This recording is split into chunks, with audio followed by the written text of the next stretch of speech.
Madalas halos araw-araw baha. May starting na yan sa palaki na tubig. Tapos June, July, August, lalo na August. 5 buwan halos, balik-balik lang yun. Merong mababa lang, merong mataas. Minsan papasukin kwarto namin, minsan hindi. Talaga ang baha dito, talagang umpos tao. Halos lahat ng residents na nakatigil dito ay inililikas. Data-driven dapat ang LGU kasi the data speaks the truth. Hindi ito galing sa kwento lang, hindi ito galing sa narinig lang. Daily decisions natin, lalo na pag tag-ulan. Very useful yung alam natin kung nasan yung hazards sa atin, and those are known to us through the hazard maps.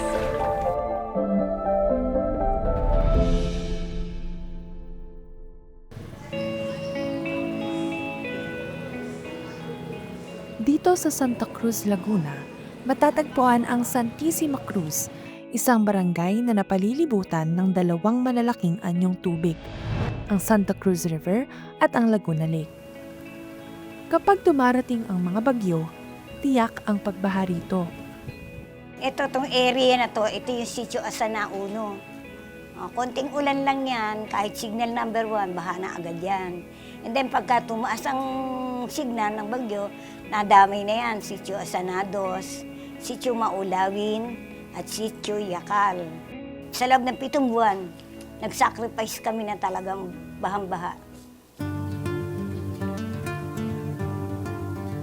Isa si Tatay Domeng sa mga residente ng Sitio Asana 1. Sa kanilang bahay, makikita pa ang bakas ng naging taas ng baha noong July 2025. July, nag-umpisa ang baha. Hanggang dito ang tubig, hanggang January. Bigla po ang taas ng tubig, rumaragasa. Kaya po yung namin, biglang bumakwis ng mga tao rito. At pati sa Ayon kay Kapitana Josefina, noon lang nila naranasan na umabot ng 7 buwan bago humupa ang baha. Mas matagal pa raw ito kaysa sa naranasan nila noong Bagyong Ondoy noong 2009. Dito naman sa Barangay Iba sa Hagonoy, Bulacan, napilitan na si Nanay Susana na bumili ng sariling bangka dahil sa 5 buwang baha na kanilang naranasan nitong nakaraang taon. Mahirap magluloy ka sa tubig. Kaya naisipan namin bumili bangka. Nangutang ako, sabi ko, ay, gusto ba niya magkabangka? Oo daw, naghanap akong pera. July hanggang November 2025 daw nang maranasan nila Nanay Susana ang pagbaha na noon lang rin naranasan sa kanilang lugar. Dati isang beses lang, sa 1 taon ang baha dito. Ngayon, nagtagal. Usually naman ang pagbaha ito ay kapag merong malakas na pag-ulan at hindi kayang lumusot ng tubig sa ground. Either walang magandang drainage o kaya naman may naka-block doon sa drainage kaya hindi nakakadalo yung tubig papunta sa ilog o papunta sa dagat. Pero hindi rin daw normal na umabot ng ilang buwan bago humupa ang baha ayon kay Dr. Minimo. There must be something that needs to be changed in that. Ibig sabihin nababarahan kasi yung usual na daluyan ng tubig. Nung sinabi nila ng mga 5 months na tipo ng tagal ng baha, yun kasi yung mga 3 bagyo yung sunod-sunod. So matagal talagang lumabas yung tubig kung iisa lang yung labasan niya. Sa isa pang bahagi ng Hagonoy, lubog sa baha ang ilang mga bahay kahit hindi tag-ulan. Kulay lumot na ang tubig sa tagal nitong stagnant o nakatigil doon. Dahil dito, nagsialisa na raw ang ilan sa mga residente. Pero isa ang 72 years old na si Nanay Teresita sa mga nananatili sa lugar at ayaw umalis. Umabot na kami ng 30 years. Wala akong pagpupuntahan. Yun. Dito lang ako talaga. Sa labas ng bahay ni Nanay Teresita, tinambakan ng semento ang mga kalsada para daw tumaas at hindi abuti ng baha. Ang problema, sa loob naman ng mga bahay pumupunta ang tubig. Aminado ang Planning and Development Office ng Hagonoy na hindi nasasagot ng pagpapataas ng kalsada ang problema nila sa baha. Yung raising of roads, yung parang initial na sagot doon sa, hindi naman siya actually sagot sa flooding. Kumbaga, ang ina-address lang noon, kahit na mataas yung baha, yung mobility pa rin ng mga tao ay ma-insure pa rin natin. Kaya si Nanay Teresita, pagpapatambak na lang din sa bahay ang naiisip na solusyon. Tamo nga, nagkaroon na ng kasi nilulubog noon eh. Magpapatambak na lang ako dito para tataasan ko na lang higaan ko. Halos hanggang dito na lang yung tambak. Dahil inaabot ng baha ang kama ni Nanay Teresita, sa maliit na lamesang ito na lang siya natutulog tuwing tumataas ang tubig. Dito sa lamesa, naglalagay ako ng upuan. Nakaupo ako pag natutulog. At habang hindi pa natatambakan at napapataas ang loob ng kanyang bahay, pinagpatong-patong na hollow blocks na lang muna ang kanyang inaasahan para maitaas ang kanyang mga gamit. Nahirap kami pag baha. Sana naman walang bumahan. Awa.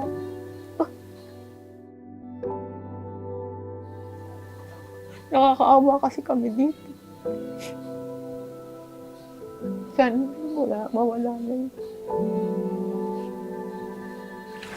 Ang mga inaasahang rumesponde kapag tumataas na ang baha sa Hagonoy, sila mismo hindi rin ligtas sa perwisyong dulot nito. Ang kanila kasing opisina, madalas na ring malubog sa tubig.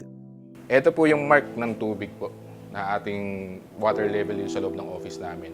Kaya po nun, yung karamihan po sa gamit talaga namin dito is talaga pong nasira at ito pong mga table na to is nagkatawan or lumutang dahil po sa sobrang taas talaga ng tubig. Kumbaga, ang pinaka-priority po namin is yung safety ng mamamayan natin. Kaya lang po kasi siyempre, may mga datas din po kami na kailangang isalba. So ang nangyayari po, nakahati po ngayon yung tao na imbis na mas marami po kaming maisalba agad sa ibang lugar na nangangailangan, is nakahati nga po dahil kailangan din pong asikasuhin yung mga datas naman namin or mga gamit namin dito sa opisina. Batay sa hazard map ng NOAA Center ng UP Resilience Institute, flood-prone talaga ang mismong kinatitirikan ng MDRRMO sa Hagonoy. Isa ang hazard maps sa mga dapat ginagamit ng local government units para makapagplano ng maayos na mga solusyon sa gitna ng lumalalang mga pagbaha. Very important in terms of safety, in terms of foresight.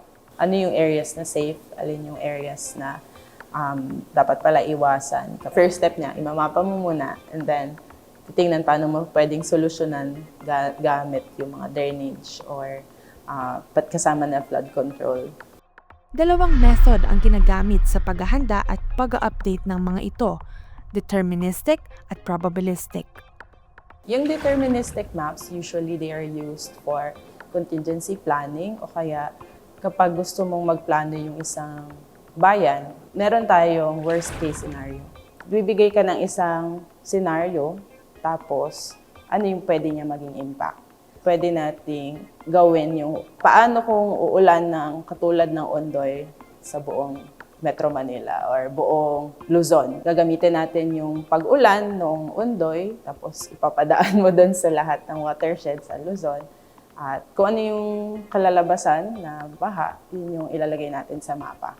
Yung probabilistic maps, tinitingnan natin yung iba't ibang pwedeng mangyari sa isang lugar. So, what if mas malakas na yung ulan in the future, in the next 10 years? In terms of flooding and kung considering climate change, yun. Titingnan mo yung iba't ibang scenario, iba't ibang pwedeng mangyari sa hinaharap. Doon, pwede mong makita ano yung pinakamalala or gaano talaga kalala yung magiging epekto ng climate change sa hinaharap.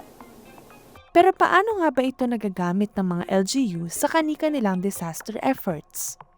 Sa kaso ng Hagonoy, ginagamit bilang datos ang mga dating karanasan ng mga residente sa pagtukoy kung aling mga lugar ang pinaka-vulnerable sa baha.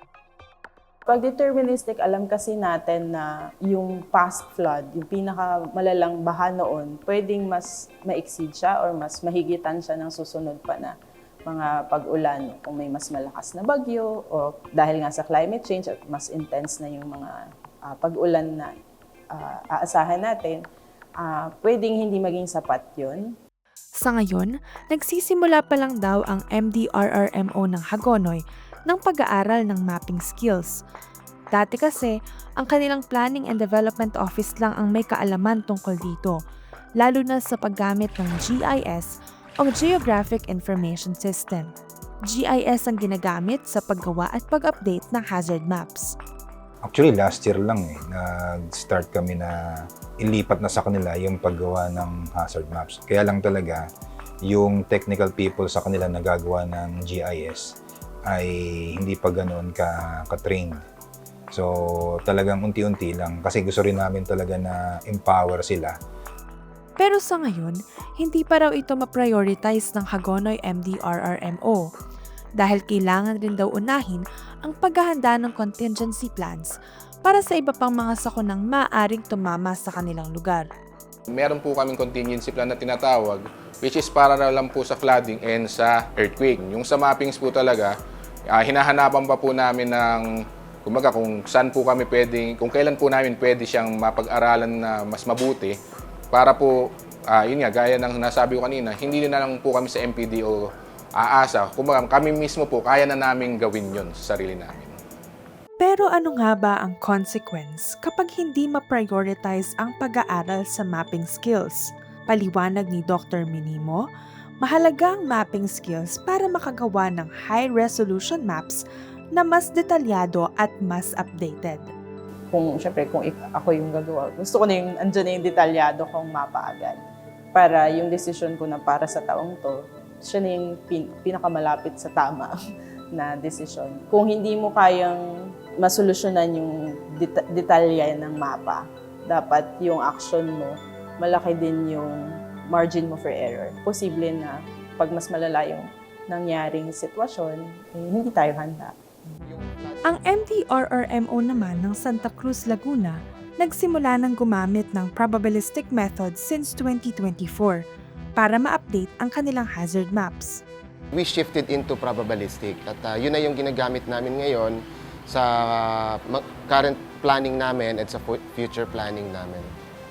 Natukoy na rin nila ang mga dahilan kung bakit laging bumabaha ang kanilang mga barangay, kabilang ang Santissima Cruz.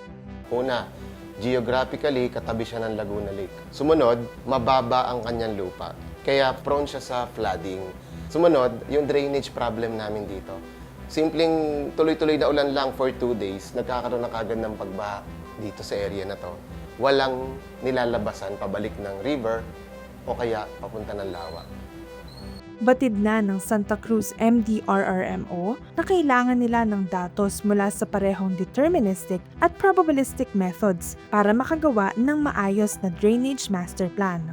Data-driven dapat ang LGU kasi the data speaks the truth. Hindi ito galing sa kwento lang, hindi ito galing sa narinig lang. Ang problema, kulang naman sila sa mga taong marunong gumamit ng GIS at mag-update ng mga mapa. Currently ay dalawa yung GIS users sa mismong LGU lang namin. One is from the MPDO and the other is dito nga sa MDRRM office. Ang isang nagiging situation nun kasi wala kang kabanggaan ng perspective.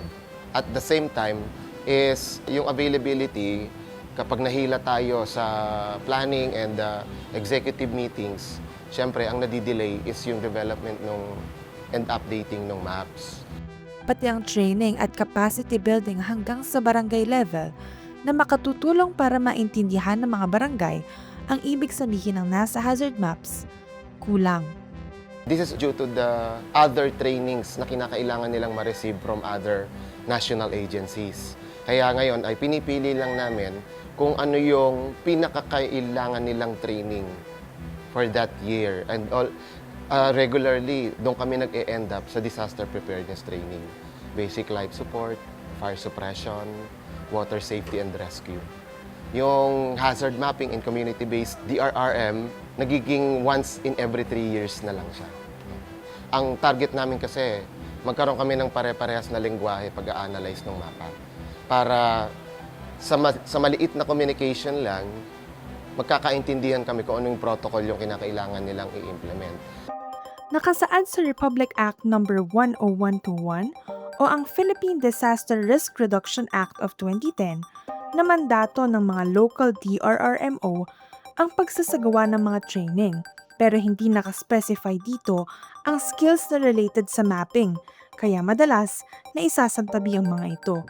Kung walang marunong sa LGU na gumawa ng higher resolution na maps, mas detalyado na mapa na para sa ngayon, parang magre-rely sila sa data na matagal na. Kasi nga kung gagawin ulit siya, for example, ng agencies, malaki ang budget yun ulit sa buong Pilipinas. Mahirapan yung decision making nila sa kung saan natin ilalagay ang mga tirahan ng mga tao, saan natin ilalagay ang evacuation site. Tama ba yung evacuation route? Dito sa City of Manila, kaya na ng DRRMO na gumawa at mag-update ng sarili nilang mga mapa. Pagpasok pa lang po natin dito ng year 2021, inaral na po natin yung mga kakulangan po natin pagdating po sa mga hazard maps and risk maps. So nakita nga po natin na puro lang listahan during that time. So nakita po natin yung importansya na dapat po ito ay mailapat sa mga mapa po para po sa lungsod ng Maynila. Before po yung existing maps natin, reactive po ang ating approach. Meaning, inaantay po natin na magkaroon muna ng baha and then we respond. So sa ngayon, proactive na po ang ating approach. So being proactive means wala pa pong baha, maganda pa po ang panahon, may paparating pa lang po na bagyo, nagsasagawa na po tayo ng risk assessment at agaran po tayo nakakapagpadala po ng mga asset papunta po sa mga lugar po na binabaha. Dahil din po sa mapping na ito, ay nagkaroon po tayo ng pulisiya na nagtatatag po ng preemptive and forced evacuation po sa loob po ng lungsod. Bukod sa Geographic Information System o GIS, nakapag-procure na rin ang City of Manila ng iba't ibang technology gaya ng mga drone na ginagamit nila sa pangangalap ng datos. Pero higit sa mga teknolohiyang ito, nakapag-invest na rin sila sa manpower. Ang isa po sa ating pong pinag-investan ay yung sa tao. So kagaya po ng lagi po natin sinasabi, ang GIS is just an application. So kung walang gagamit, wala pong usad dyan. Sa ngayon, nasa 18 personnel ang may kapasidad at nakatutok mismo sa updating ng hazard map sa lungsod at posible pa raw itong madagdagan. Dahil sapat na ang equipment at manpower ng City of Manila pagdating sa mapping, real-time na rin silang nakakapag-update nito tuwing may mga insidente ng pagbaha. Gamit ang isang app, agad na ilalagay ng kanilang field personnel ang mga mahahalagang impormasyon tungkol sa isang insidente ng pagbaha, gaya ng lokasyon, taas ng baha at dahilan ng pagbaha. Nakakapaglagay din sila ng mga picture ng mismong insidente. At kapag na-send na ang mga datos, automatic na itong magre-reflect sa mapang ginagamit ng DRRMO para sa monitoring. Paliwanag ng UP Resilience Institute, mahalaga ang mga ganitong agarang updating ng maps, hindi lang para ma-monitor ang mga insidente ng pagbaha, pero para ma-consider din ang mga pagbabagong dala ng urbanization. Ideally, we update maps as often as we can kasi mabilis yung urbanization. Pero hindi lang dapat nakasalalay sa kapasidad ng local governments ang pag-update ng mga hazard map. Iba-iba syempre yung income ng LGUs. Kapag yung ganitong per project based siya, usually ang lalapit kung sino yung may handa na ng pera. So kung systemic siya at na-target yung mga LGUs na kailangan ng assistance or hindi pa talaga sila equipped or wala pa silang skills or human resource even to do those projects, makakatulong talaga yung suporta ng national government or even international NGOs in terms of funding and organizing such trainings. Based on our efforts, we cannot do it alone. Kailangan namin ng help ng higher institution, ng regional office, the national agencies, para makuha namin itong data nito at maayos namin ito. Kasi ang pinag-uusapan din namin is the budget also. So kailangan talaga very efficient. Isinasaad din sa batas na mandato ng Office of Civil Defense ang pagtatatag ng Disaster Risk Reduction and Management Training Institutes para matulungan ang planning and implementation ng mga proyekto ng lokal na DRRM offices. Ang mga research institution naman ng mga paaralan, gaya ng UP Resilience Institute, limitado lang din ang kapasidad na magbigay ng trainings. Mahirap kung paisa-isa lang kami na pupunta. Ngayong taon na to, itong LGU na to, ito. Ganyan. Ngayon, ang target na with the partnership of agencies, we can actually train trainers and we can train them at a large scale, lalo na kung with the support of the national government na may funding, whether from the national government or from international NGOs. Kasi buhay yung nakataya doon. On a normal basis, pag may padating na bagyo, alam mo kung saan ka safe, saan ka pwedeng maghanda or paano ka maghahanda. Pwede mong planuhin yun pag may padating na bagyo. Pero on a longer term, pwede mong saan ka bibili ng bahay, tama bang dito ako magrenta, na every time na pupunta ako sa office, may dadaanan pala akong bahang creek. So, I think in the daily decisions natin, lalo na pag tag-ulan, very useful yung alam natin kung nasan yung hazards sa atin. And those are known to us through the hazard maps. Pero hangga't hindi pa naipapatupad ang pangmalawakang mga solusyon at pagsuporta sa mga local government, matatagalan pa bago makabuo ng mga solusyong sasagot sa hiling ng mga tulad ni Nanay Teresita.